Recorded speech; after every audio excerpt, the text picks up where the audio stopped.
It's TK Friday and it's time for another full edit, so stay tuned.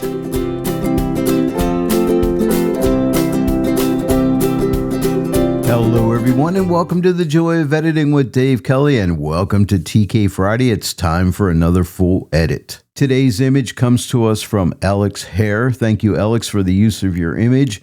This is a fall scene shot in Zagoria, northern Greece. What a beautiful image. And it's appropriate because we are now in that fall season and it's time to pull out the cameras and get out there and get some great fall shots. By the way, if you have an image you would like me to edit on a TK Friday, go to the description of this video, scroll down through, you're going to find a contact me link.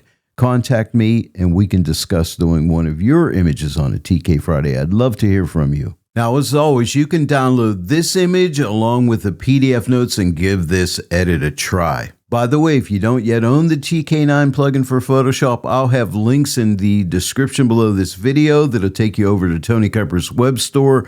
There you're going to find the TK9 plugin for Photoshop, a lot of great panels over there you can pick up.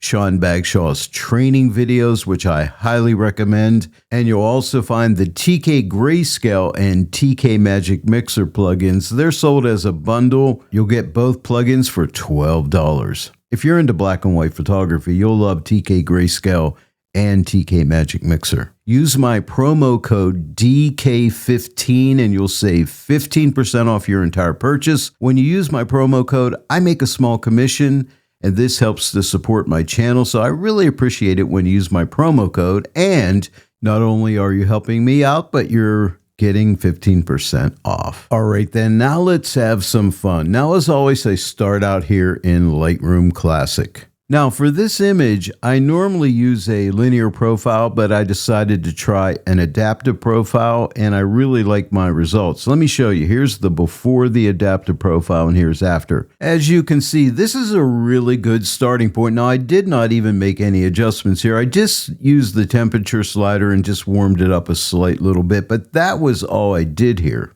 But now let's come down to detail, and I did use Lightroom's AI denoise, no sharpening. As far as lens corrections, I always check on remove chromatic aberrations, enable profile corrections, and for transform, I just clicked auto. And I did do a 16:9 crop on this image, but that was it. Now, Alex did ask me to use two separate files going into Photoshop, one for the sky, one for the foreground, but I decided not to do that because this adaptive profile did such a great job. I really didn't need to do that. So why give myself extra work if I don't need to? Now we're ready to send this image into Photoshop, so I just right-click on the image, go to Edit In, and click on Edit in Photoshop 2025. Here we are in Photoshop 2025 and ready to begin. Now, if you watch my TK Friday full edit videos, you know in a landscape image, I always like to do a separate balance and contrast of sky and foreground just so that the two fit together nicely. And I'm going to use David Tillett's action to do that. The PDF notes show you the long way of doing this, so I got you covered both ways. But for the video, let's keep it more short and to the point. So I'm just going to click the B and C Photoshop landscape action. And when I do, I get a foreground layer, a sky layer. Now they're both intersected with Midtone's 3 masks. And the only reason for that is to keep the shadows and highlights from clipping if I get a little aggressive with my adjustments. Both of these layers are curves adjustment layers, and they're controlled by the color grading tool. I'll start with the foreground, so come up to the multi-mask panel, the color grading tool is open, click on the midtone button, and I do want to lighten up the midtone, so I'll take this brightness slider and I'll drag it to the right. And I'll take it over to right there, 32, and now we'll click on the shadow button and I'll darken up the shadows, enrich them a bit, not too much. I think I'll go to right there, -9. Now let me shut this off. Here's before and here's after. Now up here in the sky, I don't like what's happening in this area right here. These are actually, I guess, mountains back in this area here, but here's what we're going to do. I'm going to put this layer into a group and we'll do something called masking the mask. I did this on last week's video also. So on the Combo CX panel, click the right side of this button it'll put that foreground adjustment layer inside of a group with a white mask. And now we're going to click on this black brush button and make sure your brush opacity is set to 10%. If it's not, type your 1 key. Now make sure you have a nice soft edge brush, and I just want to take this out of the adjustment, and I'm just, lifting my brush, painting again. Every time I lift the brush and paint again, it takes more of the effect out, and I just want to make sure this is blended really nicely, and I think this is going to be pretty good, and I think that should do it. Here's the group right here, and if I click this X on the combo or CX panel, we can disable this mask. Here's before the painting on the mask, and here's after. See how that just blends that nicely? And that's all we really need there. And now let's work on the sky. So let's click on the sky layer to make it active. Come up to the color grading tool. I'm only going to adjust the midtone, so click on the midtone button. And I want to slightly open up the midtones, not too much, just over to right there, +10. But I do want to do some color grading. See my cursor right here? Wherever you click, you'll drop a color grade. A little puck will go down. In other words, I'll click right about here. I think this should be good. And you can see that little puck. If you need to reset, you could just right click on this puck and then click somewhere else if you're not satisfied with that color grade. But let me shut off this sky layer. Here's before. And here's after. I just really love that nice warm color up there in the sky. Now, let me click this button on the combo or CX panel. We can see the overall before and after. We started out here, and now we end up here. So we're off to a really good start. Next up, I think I'll try some mid-tone contrast. So we need to come to the multi-mask panel. Right now, the color grading tool is in the way. Just click the X. That goes out of the way. What I need to do is put a curves adjustment layer in my layer stack. So click this button right here on the multi-mask panel. That'll give us a curves adjustment layer. Then come back to the multi-mask panel and click this button so we can go into adjust layer mask. So we could put a layer mask on here. And this is really nice because we could see how these different layer masks will affect this layer. Now, right now, nothing is happening on this layer. What I want to do is add a contrast curve via the curves adjustment. And I'll use a preset for that. But first, I want to put this in midtone. So we're going to start out and try midtones 1. So I'll click the midtone 1 button. Nothing changes here, but we can see a mask on this layer. Now come to the properties panel and see the preset for the curves. Click the drop down. And I tried different contrast curves, but I ended up liking medium contrast. So let's click on medium contrast. Watch the image when I click on this. See that little bit of a contrast boost in the midtones. Now we could try it on midtones 2. It'll be a stronger effect. Here's midtones 3, but I just want a subtle effect. I'm going to use midtones 1. Now let me shut off this layer. Here's before and here's after. Just that little bit of midtone contrast. Now the image feels a little bit dark to me in the midtones, so we're going to lighten up the midtones next. I need to get to my multi-mask panel right now. The adjust layer mask panel is in the way, so click the X, click on the luminosity mask button, and I want to lighten the midtones, but just the very subtle lightening. We have 3 different choices, midtones 1, midtones 2, or 3, but again, a subtle effect, so we'll use midtones 1. I'll output this to a curves adjustment layer, and to lighten up the midtones, all we need to do is come to the combo panel, click the SCR button. That'll put this into a screen lightening blend mode. Now let me shut off this layer. Here's before and here's after. See how it just lightens up the midtones? I'll shut both of these layers off. This is before midtone contrast and lightening, and this is after. So I really like that. Now I want to address this area where the light is coming into this area here. I just want to enhance this a little bit. In other words, make this glow a little bit. I'll show you how we can do that with a gradient. Come up to the multi-mask panel, click this button, and we want to use this one color gradient. So let's click here. These are workflow extras. We have a bunch of different things we can do here. I'm going to click one color gradient, and this gradient fill dialog comes up. I'm going to readjust the color, but right now I'm just going to click OK. And you can see we have this circle gradient. And here's a little tip. Make your image smaller like this. And what I want to do is take this and drag this up over in this area right here. Now we can reshape this. So if I click and drag in, I'll make this more of an oval shape, and then I'll turn this somewhere, maybe like right around this area here. Now we can adjust this graduation point. So I want to pull this up just a little bit, maybe right up in here, and then we can maybe pull this over maybe somewhere right around here. Now here's a little tip. If you want to change the color, just double click right here and a color picker comes up. I want to drag this out of the way. And then what you can do is you can move this around and change the way that gradient looks. You see that?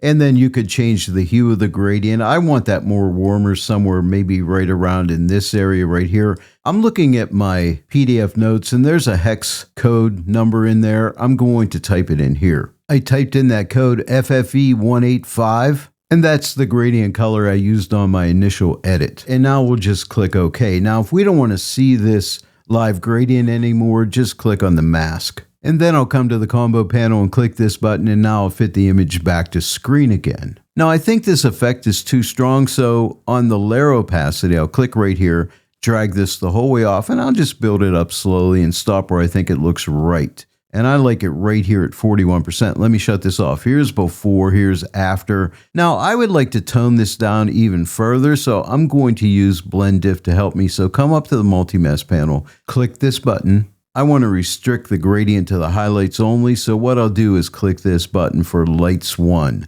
and see how now it's only going in the lights. So now let me shut this off. Here's before and here's after. It just lightens up that area in there just a little bit, and I like it, and it gives it a little bit more of a glow, which is what you would expect here because the sun is coming through. I'm done with the Edit Blend Diff panel. I'll click the X to get it out of the way. And now I'm looking at these rocks down in this area and right here and maybe over here. I think they're a little too light drawing the viewer's eye, so I want to tone them down. And to do that, I'll target those areas using a zone mask, and then we'll burn them down a little bit. So come up to the multi-mask panel, click on the zone mask button, and we want to find like a light tone, maybe say like right here, and click OK. And now we can see how nicely the zone mask is targeting these rocks. Maybe what I'll do is just tighten that up a little wee bit, not too much, maybe right about here, and let's lighten it up just really slightly, maybe right there. And let's output this to a burn tool. You can use the left or the right side of the burn tool, it doesn't matter. I'm going to use the right side. And what we have here is a blank pixel layer set to the soft light blend mode, and we're set up with a black brush. Now at a very low opacity of like 20% right now, I'm at 10%. I'll type my 2 key, that'll get me 20%. And now with the soft edge brush at 20% opacity, I'm just painting over the rocks. The 20% opacity helps me to build this up slowly and just get it to look just the way I want it to look. Now, when I paint and then lift my brush or unclick my mouse and paint again, I will darken even further. But the 20% helps me to really tweak the adjustment to get it to look just right. And now let's shut off this layer. Look at the rocks. Here's before and here's after. See, now our eye is not drawn as much to these rocks. And now as I study the scene, this is a fall scene, so we got a lot of nice color in here, and I'd like to punch up the colors a bit. So to do that, I'll let a vibrance mask help me. So come up to the multi-mask panel, click this button right here, and we have saturation and vibrance masks that live inside here. And I want to bring up weaker colors.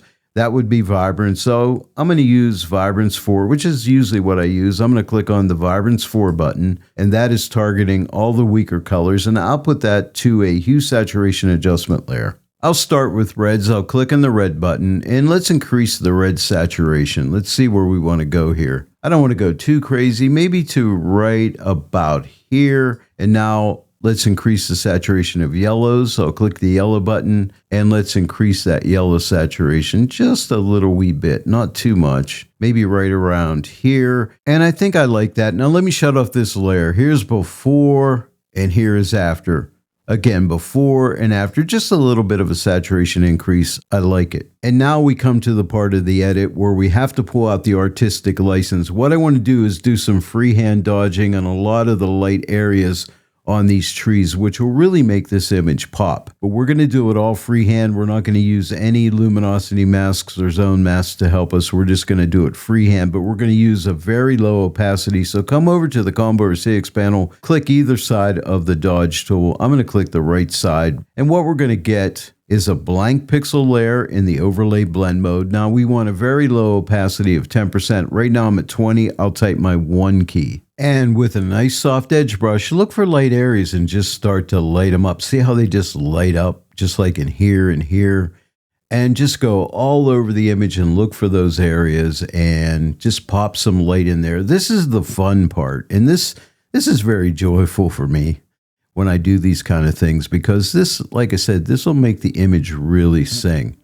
What I'm going to do is finish this up because this will take a while, and, you know, relax, take your time, and that 10% opacity will really help you out. But again, you're just looking for little areas and you just want to zing some light in there just like that. I'm going to pause the video now, finish this up, and I'll get back to you and show you my final result. I'm back. Now this is before the dodging. Let me turn on the layer. This is after. Again, before and after. Now, I actually went overboard on my dodging, and I always do. And I do that for a reason, because I know I can use layer opacity just to get it looking the way I really want it. So I'd rather have a little stronger effect and be able to pull it back. So for the layer opacity, click right here, take it the whole way off, and then just build it up slowly and stop where you think it looks really good. And I think it looks really good right here at 70%. Now let me shut this off.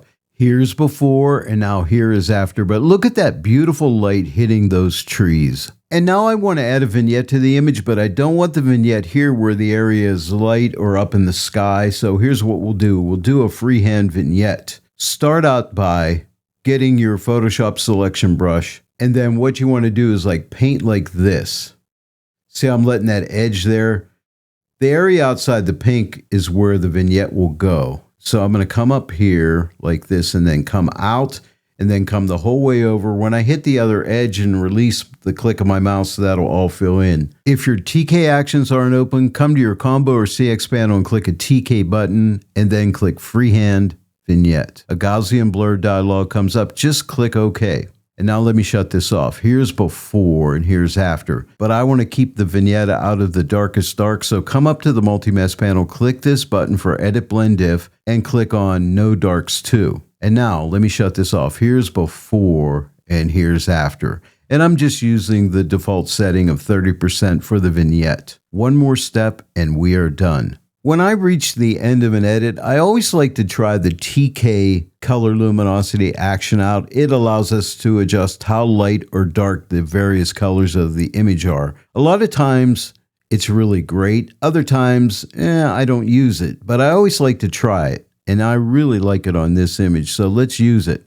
If your TK actions aren't open, click a TK button on the combo or CX panel, and then look for Color Loom for color luminosity. Give it a click. It's a black and white adjustment layer in the luminosity blend mode. Let me show you how this works. I'll start out with red. See, I can like lighten my reds by dragging the slider to the right or darken them to the left.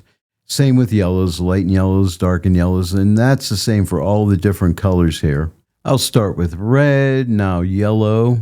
Now let's work on greens. How about cyans? I think right about there. And now blues, and I think that's good. Let's see it before and after. I'll shut this off. Here's before and here is after. Again, before and after, and there it is. Well, that's the final edit. Let's see where we started from. On the combo or CX panel, look for this button, the before after button, give it a click. We started out here, and now we end up here. And I'm really happy with the way this edit turned out. Now, I do hope you download the image and the PDF notes and give this edit a try. Well, there it is, everyone. Another TK Friday comes to an end. I hope you enjoyed today's full edit tutorial. If you did, please give it a like, share it with your friends, and if you're not yet a subscriber to my channel, please subscribe.